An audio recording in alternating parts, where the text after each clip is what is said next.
Huguette Aplogan-Dossa, je suis originaire de Porto Novo, femme mariée, mère de 3 beaux enfants. J'ai fait ma petite enfance à Brazzaville, j'ai commencé mon primaire à Brazzaville. Je suis entrée après, continuer à Porto Novo, j'ai eu mon CFEB à Porto Novo et j'ai continué mes études au lycée Tofa Ier, où j'ai eu mon BEPC en 1986 et mon bac en 1990. J'ai intégré l'Université nationale du Bénin à Bomé-Calavi en 1990, c'est-à-dire fin 90. Et j'ai participé à mes études et en même temps au militantisme. Et nous avons créé à l'université l'association des étudiantes du Bénin. C'était la toute première association des étudiantes sur le campus. Nous n'avons pas pu finir notre cursus à Calavi. Nos parents nous ont inscrits à Intercom, là où j'ai eu mon diplôme de gestion des entreprises à Intercom. J'ai poursuivi mes études à l'Institut Serco, donc j'ai fait une licence à l'Institut Serco, mais avant ça, j'ai été faire une licence en développement et éducation des adultes à l'Université de Ouagadougou dans le cadre du programme développement et éducation des adultes. J'ai poursuivi à l'Institut Serco en faisant un master en management des projets et des organisations et je suis actuellement doctorante en management des projets et des organisations avec le professeur Alain Kinyindou qui est en France mais relié à l'Institut Serco.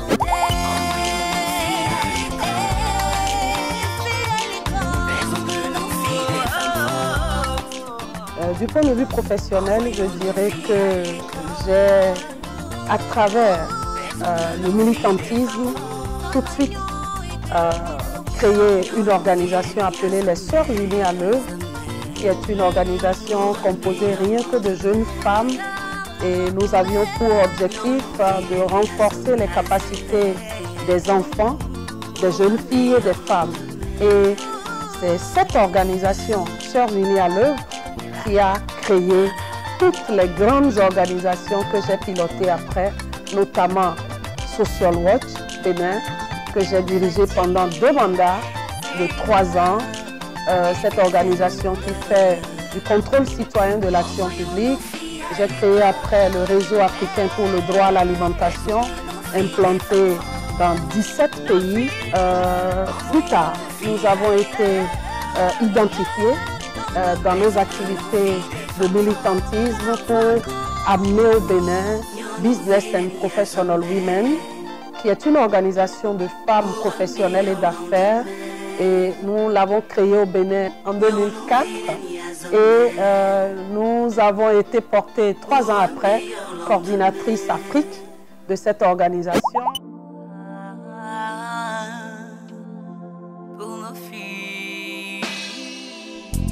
La source de motivation, elle vient d'abord de ma famille.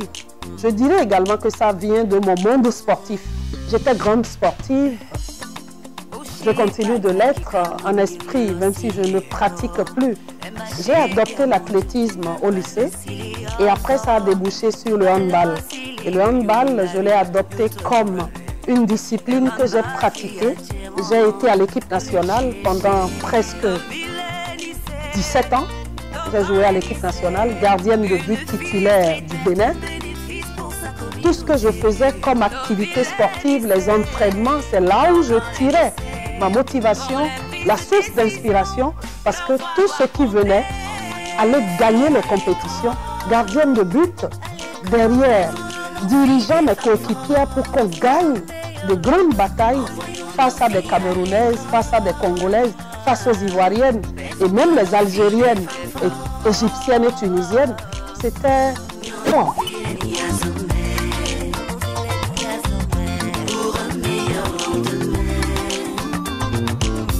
Jeune fille, c'est vrai, à l'adolescence, nous sommes portés par les hormones qui nous demandent tout de suite d'aller à l'acte sexuel. Ce n'est pas le plus important. Quand l'âge arrivera, quand le moment arrivera, l'acte sexuel sera quotidien. Mais, chère jeune fille, prenez soin de vous. Votre toilette quotidienne pour que vous soyez bien préparés à la parenté responsable.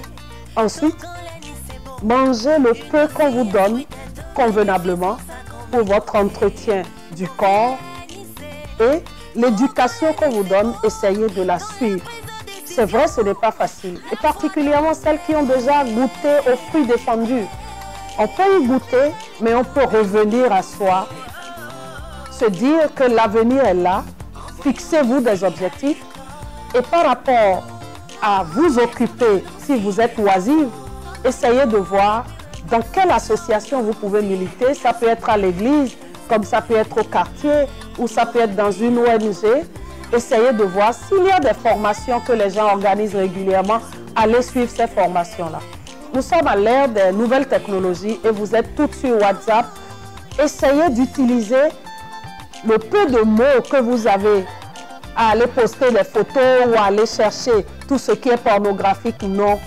Entrez dans ce qui est instructif, de ce qui est éducatif et voyez les bonnes amies que vous pouvez avoir qui font de très belles choses, qui ont réussi. Allez voir leurs histoires.